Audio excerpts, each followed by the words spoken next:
যখন তাকে বেচানো হবে নড়াচড়া করার ক্ষমতা তার থাকবে না। অতঃপর তাকে ফাউম্মুহু হাবিয়া, হাবিয়া নামক জাহান্নামের মধ্যে তাকে নিক্ষেপ করা হবে। হাবিয়া কি?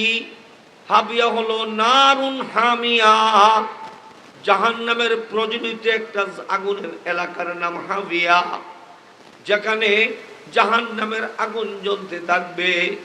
যেই গর্তের ভিতরে জাহান্নামের আগুন জ্বলবে আর বান্দাকে যেই দরওয়াজা দিয়ে নিক্ষেপ করা হবে তার তলদেশ এবং দরজার মধ্যে দূরত্ব কতটুকু?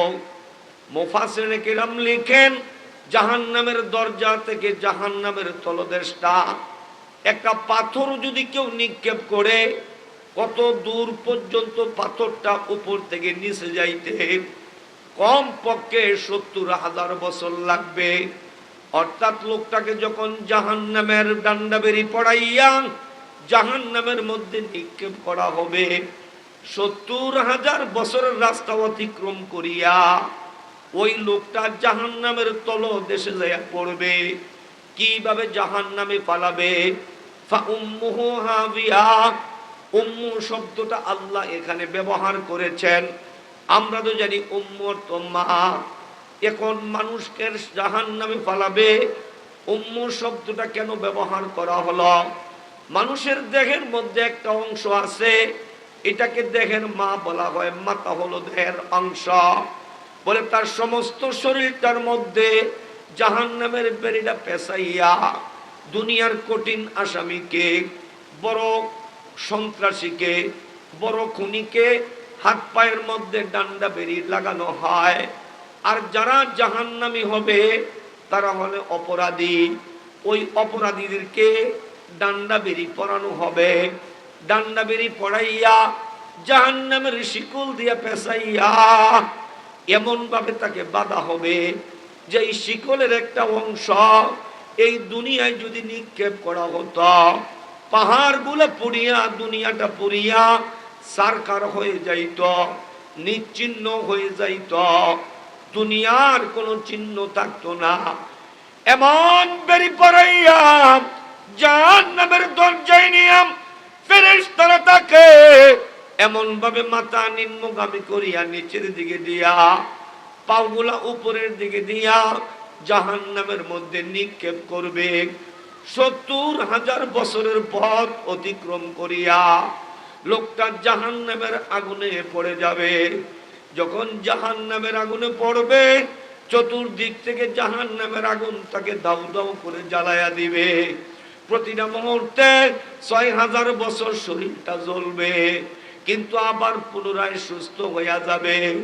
জাহান্নামের আযাবে পইরা বান্দা তখন কান্নাকাটি শুরু করবে, কান্নাকাটি আরম্ভ করবে। আল্লাহ পাকের দুইটা নাম নিয়ে বান্দা কাঁদবে, ইয়া হাইয়ু ইয়া কাইয়ুম। যখন আম্মা বাচ্চারে আঘাত করে ছোট বাচ্চাটা মামা কইয়া ডাকে, মা মারলেও মার নাম নিয়েই ডাক দেয়, খালাকে ডাকে না, ফুফুকে ডাকে না, আত্মীয় স্বজন ভাই বোন কাউকে ডাকে না, মাকেই ডাকে। জাহান্নামীদেরকে যখন জাহান্নামের মধ্যে নিক্ষেপ করা হবে আগুন যখন তাকে গ্রেফতার করে ফেলবে চতুর্দিকের আযাব যখন শুরু হয়ে যাবে ওই লোকটা তখন আল্লাহকেই ডাকবে, আল্লাহ পাকের দুইটা নাম নিয়ে ডাকবে, ইয়া হাইয়ু ইয়া কাইয়ুম। একদিন না দুই দিন না, ডাকার একটা উদ্দেশ্য আছে, একটা মাকসাদ আছে। জাহান্নামের আগুন সইতে পারে না আর সহ্য করার ক্ষমতা দুনিয়ার কারো নাই। কোন কাফেরেরও জাহান্নামের আগুন সইবার ক্ষমতা নাই, কোন মুসলমানেরও জাহান্নামের আগুন সহ্য করার ক্ষমতা নাই।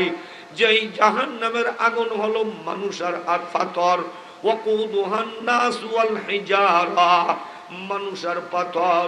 ওই মানুষটাকে যখন জাহান্নামের আগুনটা পাবে, দুনিয়ার আগুনের মধ্যে যখন লাকড়ি প্রবেশ করে দেওয়া হয় চতুর্দিকের আগুনটা ওই লাকড়ির গায়ে লাগা যায়, জাহান্নামের আগুনের মধ্যে যখন গুনাহগারকে নিক্ষেপ করা হবে, চতুর্দিকের আগুনটা ওই মানুষের গায়ের মধ্যে জ্বলিয়া উঠবে। জোরে সোরে একবার বলি আল্লাহু আকবার। যারা আপনারা বিক্ষিপ্তভাবে বিচ্ছিন্নভাবে বসছেন, আমি অনুরোধ করব একটু দয়া করে সামনে আইসা বসলে আমার মনটা ভালো লাগতো, খুশি হইতাম। একটু আগে আইয়া বসেন, তাহলে আপনাদেরকে দেখে দেখে কথা বলতে ভালো হইব। আসলে মাহফিলে যারা কর্তৃপক্ষ, তাদের নির্ধারিত সময়ে আমাদেরকে আলোচনা করতে হয়। তো আলোচক বেশি দিলে এক সমস্যা, ধারাবাহিকতা নষ্ট করলে আরেক সমস্যা। এই সমস্যায় বয়ান করা আমাদের জন্য কষ্ট, কারণ প্রত্যেকটা ফুলের আলাদা আলাদা একটা গ্রান আছে। কথা কোন ঠিক না বেঠিক? এক একটা ফুলের এক একটা গ্রান। এখানের মানুষ যে এইভাবে উঠে যাইব এটা আমি বুঝতারি নাই। যাই হোক, যার যেরকম বুঝ, আল্লাহ তাদের বুঝ দান করুক, আমিন। তাদের উচিত ছিল গেলেও এক সমানে না যাওয়া। মাদ্রাসার ছাত্রটি সবার আগে উঠছে, আমি দেখছি। এই মাদ্রাসার ছাত্র, ওই যারা মাঠে বসা ছিল, হাসান জামিল সব ছাড়ছে, তারা সবার আগে উঠছে। আর তাকে দেখা দেখি সাধারণ মানুষটি উঠছে। আমরা ওয়াজ করি,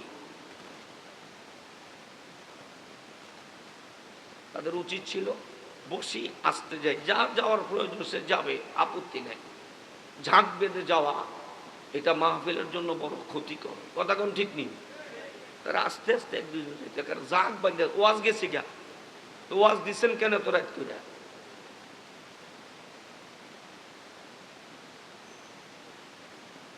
আফসোস। মহব্বত করে দাওয়াত রাখলে কি হবে? কদর না পাইলে ওই জায়গায় আমরা আর যাই না।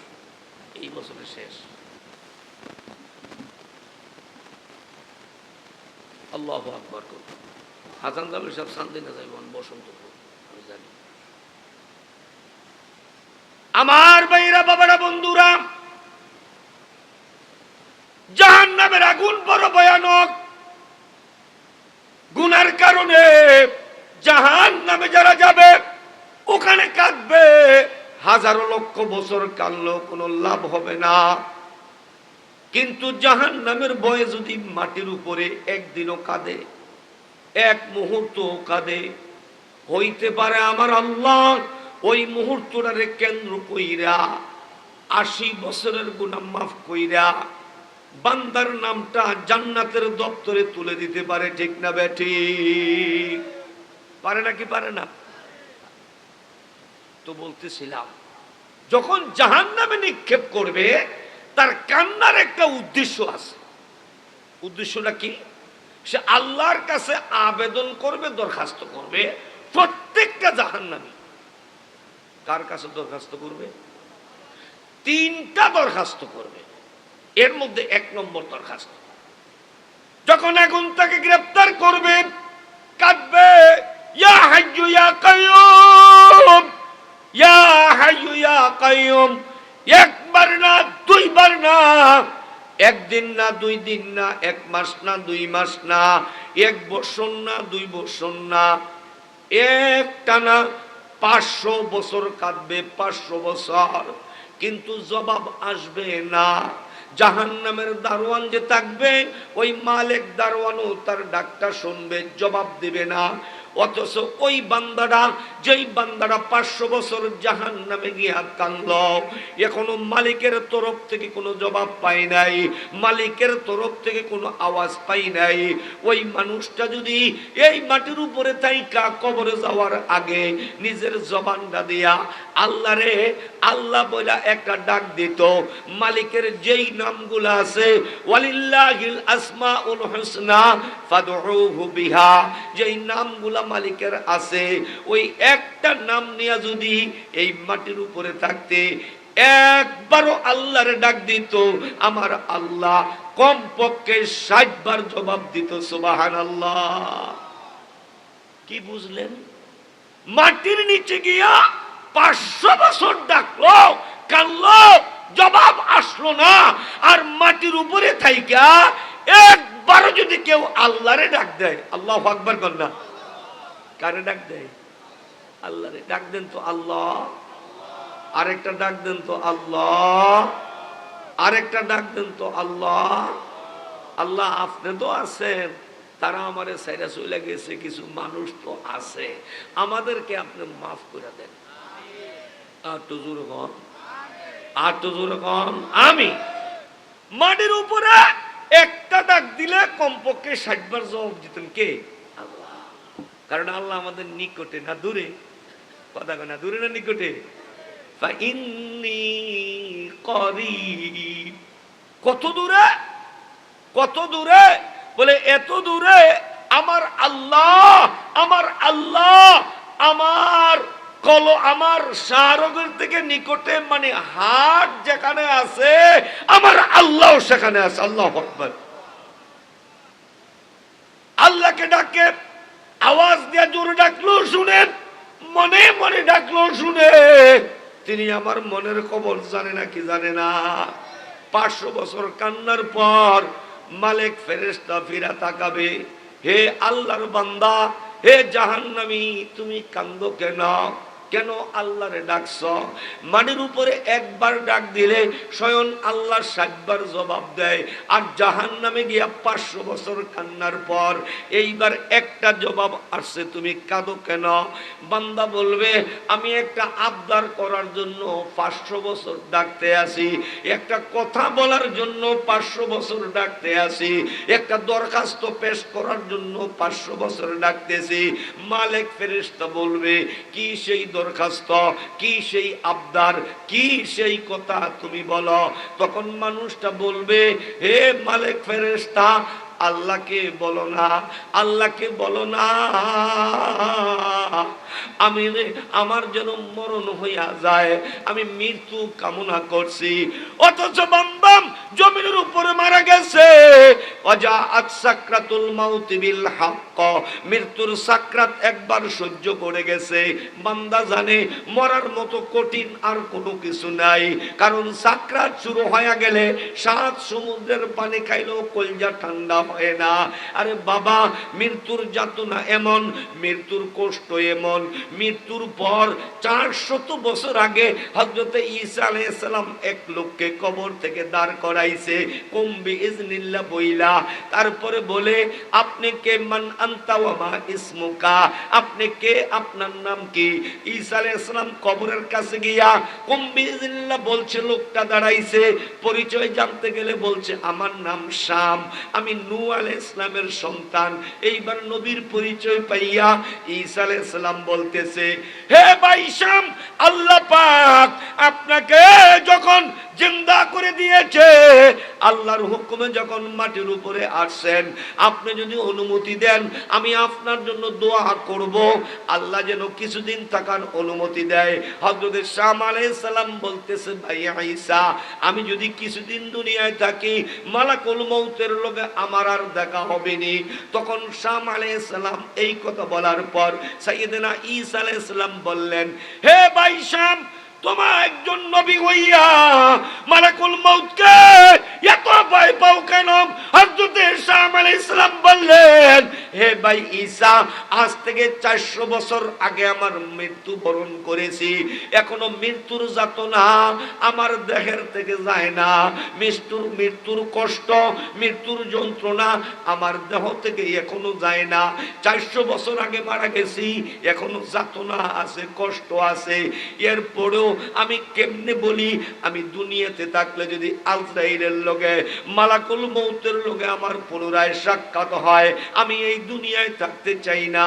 আমার ভাইয়েরাম, হযরত শাম আলাইহিস সালাম আল্লাহর নবী হওয়ার পর তিনি যদি মৃত্যুর যন্ত্রণা 400 বছর আগে দেহের মধ্যে অনুভব করে, আমি আপনি গুনাহগার, প্রত্যেকটা মানুষ তো মৃত্যুর যাতনা সইতে হবে, মৃত্যুর সুধা সকলকে পান করতে হবে। এই মৃত্যুর সাকরাত এটা সবার উপরে আসবে, কেউ বাঁচতে পারবো না।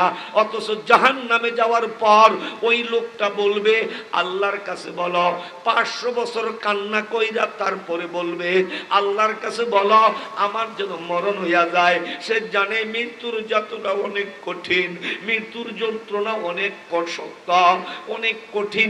এরপরও মরণ তালাশ করবে, মৃত্যুর আবেদন করবে। কারণ কি? কারণ কি? মুফাসসিরিনে কেরাম লেখেন জাহান্নামের আগুন মৃত্যুর চাইতেও বেশি কঠিন। জাহান্নামের আগুন যখন ধরবে, মৃত্যুর যন্ত্রণার কথা মানুষ এক মুহূর্তে ভুলে যাবে, বলবে আরে মৃত্যুর যন্ত্রণা তো এর থেকে সহজ। অর্থাৎ মৃত্যুর যন্ত্রণা থেকেও জাহান্নামের আগুনটা কঠিন। এই জন্য 500 বছর কান্নার পর বলবে আল্লাহকে বলো আমাদের যেন মরণটা আবার দিয়া দেয়, এই আযাব সইতে পারি না, এই কষ্ট আমরা সইতে পারি না। তখন ফেরেশতা বলবে তুমি কি জানো না মৃত্যুকে জবাই করে দেয়া হয়েছে? হে আযাব বুককারীর দল, হে আগুনের মধ্যে আযাব বুককারীর দল, আল্লাহ তো মৃত্যুকে জবাই করে দিছে। তুমি যত কান্দ তোমার কিন্তু পুনরায় আর মৃত্যু দেওয়ার সুযোগ নাই, আর কখনো মৃত্যু হবে না। জাহান্নামের স্বাদ অন্বেষণ করতে থাকো, জাহান্নামের আযাব ভোগ করতে থাকো। আমার ভাইয়েরা, বাবারা, বন্ধুরা, তাহলে জাহান্নামের আযাব মৃত্যুর যন্ত্রণা চাইতো কঠিন। কথা কোন ঠিক না বেঠিক? এই জন্য প্রথম দরখাস্ত করবে, এটি বন্ধ হয়ে গেছে তো খেয়াল, প্রথম দরখাস্ত করবে যে আমাদেরকে যেন আল্লাহ মৃত্যু দেয়। যখন দরখাস্ত নাকচ হয়ে যাবে বলবে আর মৃত্যু হবে না, এখন তারা আরো কান্না বাড়াইয়া দিবে। কেন বাড়াবে?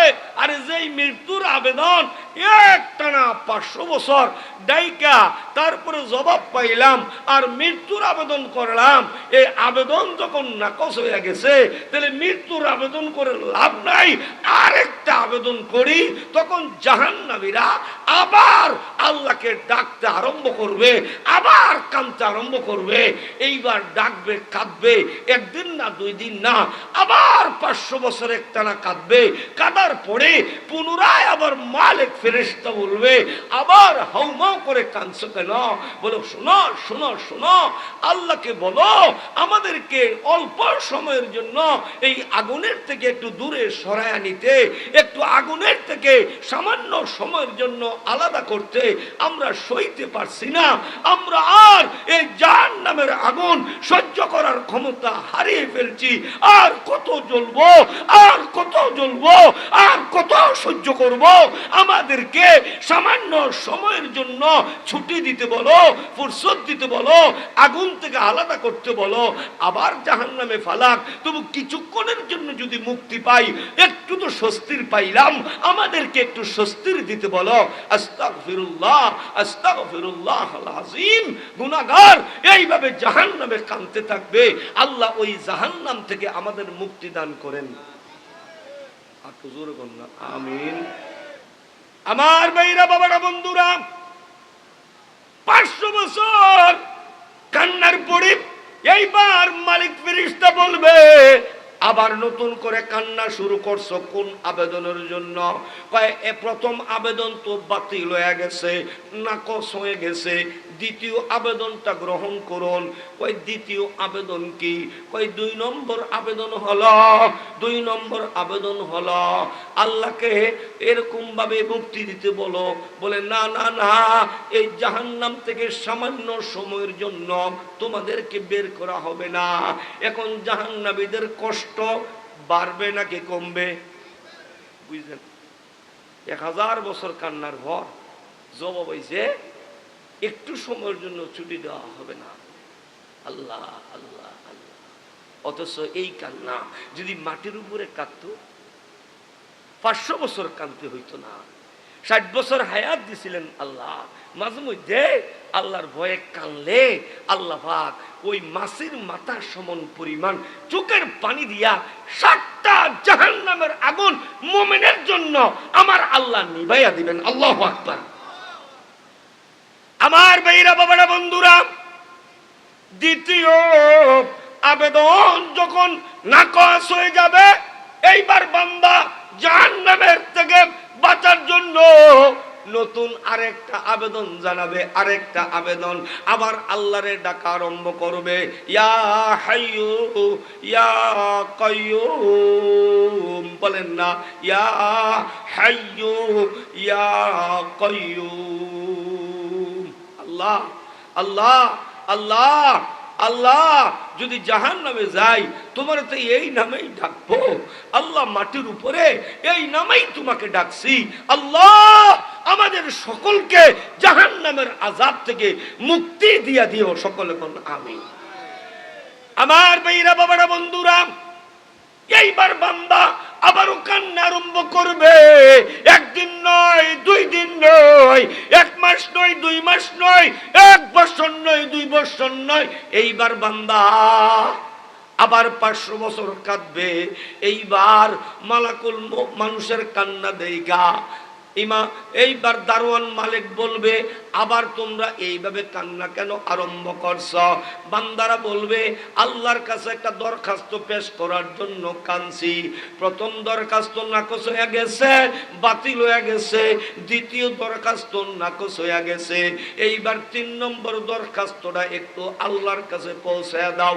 কি দরখাস্ত পৌঁছে দেব? আল্লাহকে বলো, যেই জমিনের মধ্যে আল্লাহ আমাদের পাঠাইছিল, ওই জায়গায় আল্লাহর ইবাদত করে যদি আসতাম, তার গোলামি করে যদি আসতাম, জাহান্নামের ভয়ে কান্নাকাটি করে যদি আসতাম, গুনার জন্য তওবা করে যদি আসতাম, এই আযাবের সম্মুখীন আমাদের হইতো না। আল্লাহকে বলো, এখন আর দীর্ঘ হায়াত চাই না, লম্বা হায়াত চাই না, এখন অল্প সময়ের জন্য ওই জমিনের মধ্যে আমাদেরকে আবার পাঠাইতে বলো, দুনিয়া নামক জায়গায় আমাদেরকে আবার পাঠাইতে বলো। আমরা লম্বা সময় চাইব না, ওই মাটির উপরে যাইব, রহমান রহিম আল্লাহ নামের আল্লাহকে একটু ডাক দেব, আল্লাহর একটা সিজদা করব, একটু দান সদকা করব। আমি দীর্ঘ সময়ের জন্য ওই জায়গায় আর যাইতে রাজি না, অল্প সময়ের জন্য একটু দুনিয়ায় পাঠাইতে বলো। তখন মালিক ফেরেশতার পক্ষ থেকে জবাব আসবে, আল্লাহ তো তোমার 60 বছর হায়াত দিয়েছিল, 70 বছর হায়াত দিয়েছিল, 80-90 বছর হায়াত দিয়েছিল। ওই হায়াতটা যদি কাজে লাগাইতাম, আজকাল জাহান্নামে পইরা কাঁদতে হইতো না। আমার ভাইয়েরা, ও বন্ধুরা, ও পর্দার আড়ালের মা বোনেরা, হায়াত নামক দৌলত তো আল্লাহ আমাকে দান করছে, আপনাদেরকে দান করছে, সকলকে দান করছে। কিন্তু আমার হায়াতটা তো আমি দুনিয়ার পিছে পিছে ঘুরতে ঘুরতে শেষ করে দিলাম। বাদশা হারুনুর রশিদের বাড়ির সামনে বালুল ডাক পাড়তে আছে, বাড়ির ভিতরে কে আছ? আমি একটা ক্ষুদ্র ব্যবসায়ী, আমি ছোট্ট একটা পণ্য নিয়ে আসছি, সময় মতো যদি বিক্রি না করতে পারি তাহলে আমার কিন্তু ব্যবসা দূরের কথা, পুঁজিটাও হারাইয়া যাবে।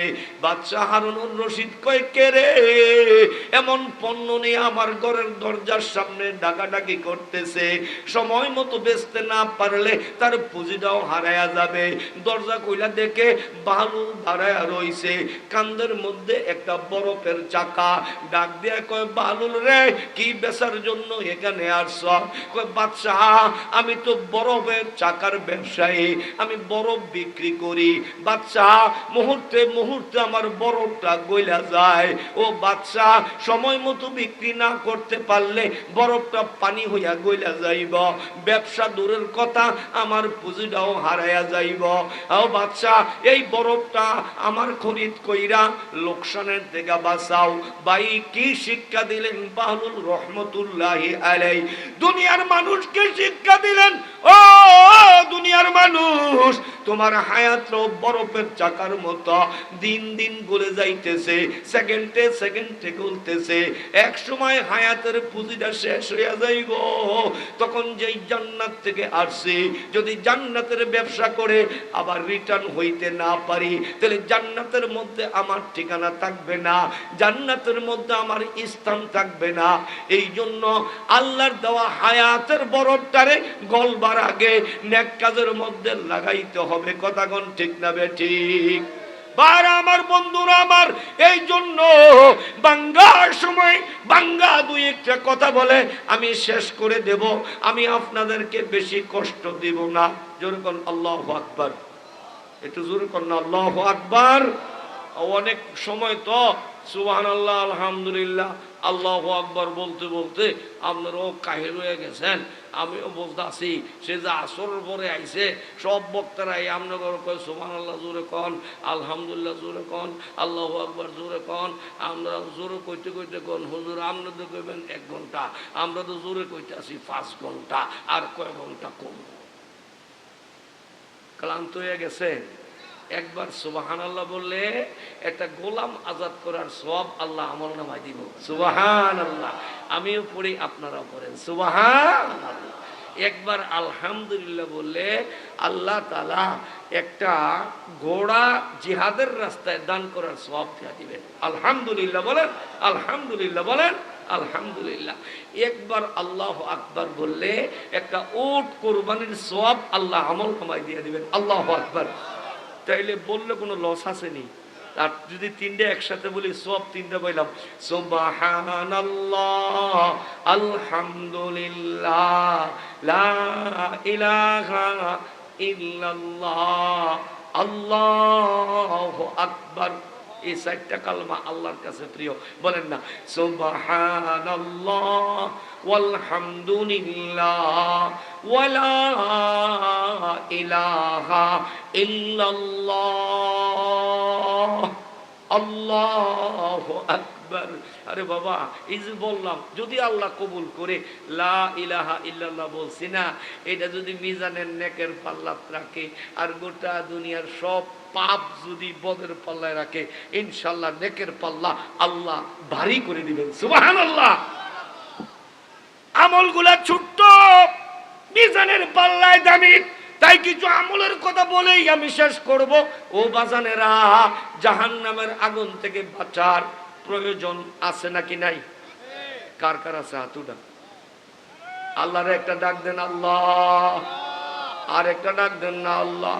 জাহান্নাম থেকে বাঁচার মতো কোনো পুঁজি আমার নাই, ওই আগুন থেকে বাঁচার মতো কোনো আমল নাই। আজকে 48তম ওলিদের মাহফিলে যেখানে তোমার বহু বুজুর্গরা আইসা গেছে, যেখানে কদম লাগায়া গেছে, এই মকবুল মাদ্রাসার সামনে বৈশা 2টা হাত উঠাইয়া আমরা স্বীকার করি আমরা গুনাহগার। আমাদের মতো গুনাহগার আর কেউ নাই। রাত্রেও গুনাহ করছি, দিনেও গুনাহ করি, আলোতেও গুনাহ করি, অন্ধকারেও গুনাহ করি, জানিয়াও গুনাহ করি, না জানিয়াও গুনাহ করি, বুঝিয়াও গুনাহ করি, না বুঝিয়াও গুনাহ করি। মালিক, জাহান্নামের দপ্তরের নামটা রাখো না, জাহান্নামের আগুন সইতে পারবো না গো মালিক। তাকায়া দেখো, আসামির মতো হাত উঠাইছে। তোমার কাছে আমি গুনাহগারের ছোট্ট মানুষ, একটা আবদার করি, ওই পিঁপড়ার আবদারটা তুমি পুরা করো, ছোট্ট মাকলুকের আবদারটা তুমি পুরা করো। আমি একজন ছোট্ট নগণ্য মানুষ, তোমার কাছে আবদার করি, আমি গুনাহগারের বয়ান শোনার জন্য এখনো যারা এখানে বসে আছে, আল্লাহ এই মানুষগুলারে জাহান্নামের আগুন থেকে মুক্তির ব্যবস্থা তোমার কুদরতে তুমি কইরা দিও। জোরে কোন আমিন। ইনশাআল্লাহ আমার ইয়াকিন আল্লাহ কাউকে না কাউকে উসিলা করে এই হাত কবুল করবে, দোয়াও কবুল করবে। 40 জন মানুষ যেখানে থাকে, একজনকে ওলি বানাইয়া দোয়া কবুল করে কে? আল্লাহ। ইয়াকিন রাখেন ইনশাআল্লাহ। কে কবুল করব? মসজিদে যে আগে যায় পরে বাইর হয়, বালানা খারাপ, একটু বুঝছেন? মসজিদে যে আগে ঢুকে পরে বাইর হয়, বালানা খারাপ। আর যে পরে আগে যায়, এটার কইতাম না, এটার কথা নিজে একটু বুঝো, বিবেক খারাপ। ইনশাল্লাহ আপনারা বাছাই করা আল্লাহর বান্দা, আগে ঢুকছেন এখনো আছেন, আল্লাহ কবুল করেন আমিন। তুই এখন ছোট ছোট কিছু আমল নিয়ে হাজির হইতে চাই, নবীর জমানায় আসতে পারি নাই, বড় বড় আমল আমাদের নসিবে জুড়ে না। সাহাবায়ে কেরাম বড় বড় আমল করছে, এমন আমল করছে এক আমলে জান্নাতে ঠিকানা বানায় নিছে। আল্লাহু আকবার বলনা। এক আমলে জান্নাতে ঠিকানা বানায় নিছে। আল্লাহ তাবুকের যুদ্ধ চলে, তাবুকের যুদ্ধ রাখাল আসছে দৌড়াইয়া, সংক্ষেপে বলতেছে